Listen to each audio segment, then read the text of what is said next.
Deep in the Pacific, 1945. The air was heavy, thick with salt, rain, and gunpowder. Palm leaves swayed over muddy trenches. The sound of insects filled the night, blending with the faraway rumble of artillery. And there, under a flickering lantern, sat a young American soldier, Private First Class Daniel Carter. His uniform was torn, his hands trembling, but his eyes were calm. In front of him lay a sheet of paper, already damp from the humid air.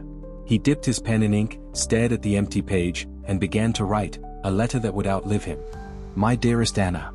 If you're reading this, then I suppose the sea has already carried me away, or the jungle has finally claimed me. I don't know which it will be. But tonight, beneath the heavy air of this island, I wanted to write one last time. Not as a soldier, but as the man who still dreams of you, of home, of sunlight through our kitchen window, of the sound of your laughter cutting through the quiet of Sunday mornings. We've been here for weeks, maybe months. Time has become something strange. The days blur together. Every dawn feels the same, every sunset burns the same red. The ocean smells like rust and death. The air is thick with salt and smoke. The birds don't sing here anymore. Sometimes I think even God has turned his face away from this place. They say this island, Okinawa, is the last step before the end. The Japanese are fighting like ghosts. They come from tunnels, from caves, from the smoke itself. You can shoot into the dark and never know if you hit a man or just another shadow. Some of them would rather die than surrender. And some of us, we've forgotten what surrender even means. Today, I lost another friend. His name was Tom. We came from the same training camp back in California. We used to talk about the girls waiting for us, about baseball, about the things we'd do when we got home. This morning, a shell landed near the ridge. When the smoke cleared, Tom wasn't there anymore. Just his helmet, lying upside down, filling with rainwater. I didn't cry. I couldn't. Out here, you learn not to. The jungle doesn't care for tears. It only listens to silence. Do you remember that old oak tree behind our house? The one where we carved our initials before I shipped out? I think of it often. I wonder if the branches still reach over the fence like they used to. Sometimes, when the moonlight hits the palm trees just right, I pretend they're oaks, strong, calm, and still. It helps me forget the war, if only for a heartbeat. The men here don't talk much anymore. We just move, from one hole to another, from one hill to the next. The ground shakes all day and all night.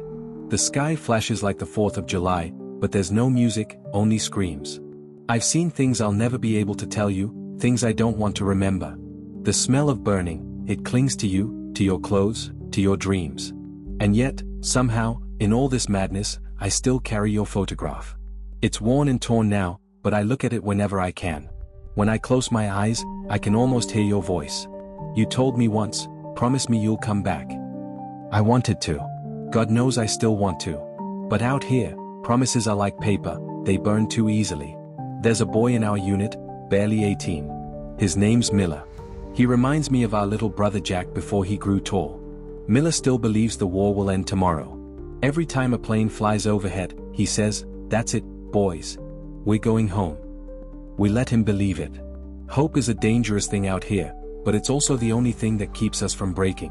Yesterday, after the bombardment, I helped carry a wounded Marine to the medic post.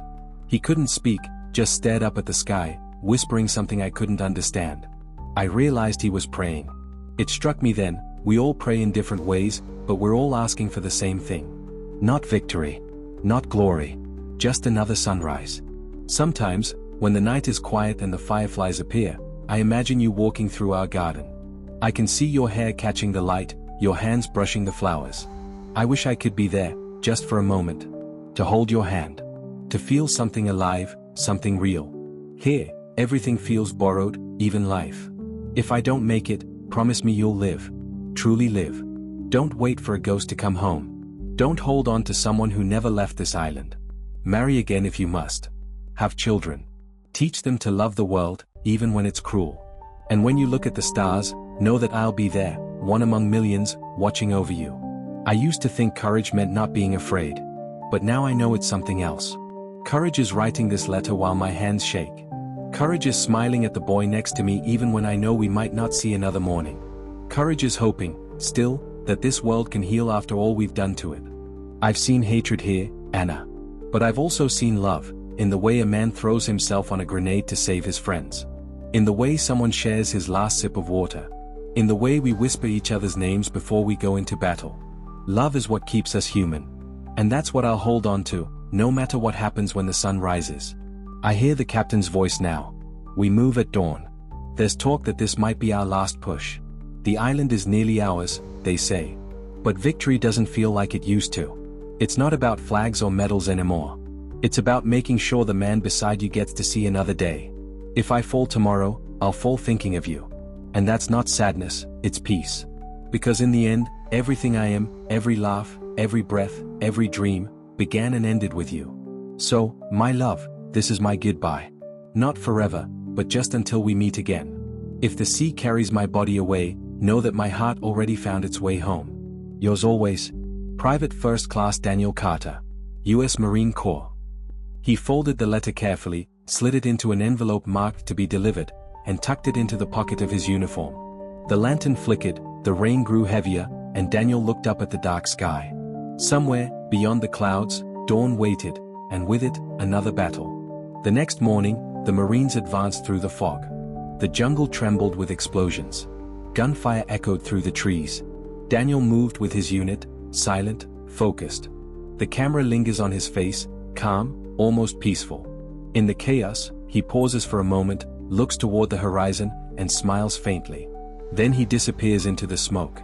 Days later, the fighting ends. The island is declared secure. But Daniel doesn't return. Weeks pass. Across the ocean, in a small American town, a knock comes at a wooden door. Anna opens it. A uniformed officer stands there, hat in hand, eyes heavy. He says nothing at first, just offers a folded flag and a small envelope. Anna takes them silently. The door closes. She sits by the window, the late afternoon sun spilling through the glass. Her fingers tremble as she opens the envelope.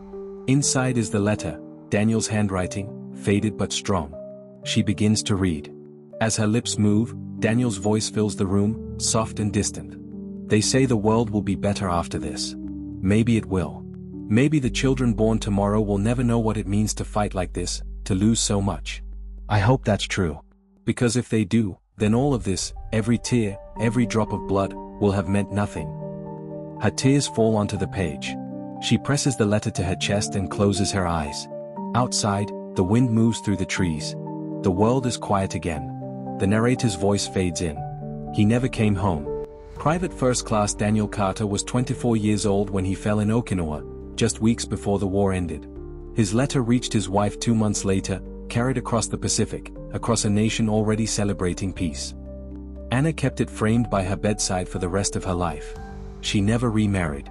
Each year, on the anniversary of his death, she visited the ocean and whispered his name to the waves. "I'm still here," she'd say. "Just like you asked." When she passed away, decades later, the letter was still beside her, yellowed, creased, and smelling faintly of salt and rain.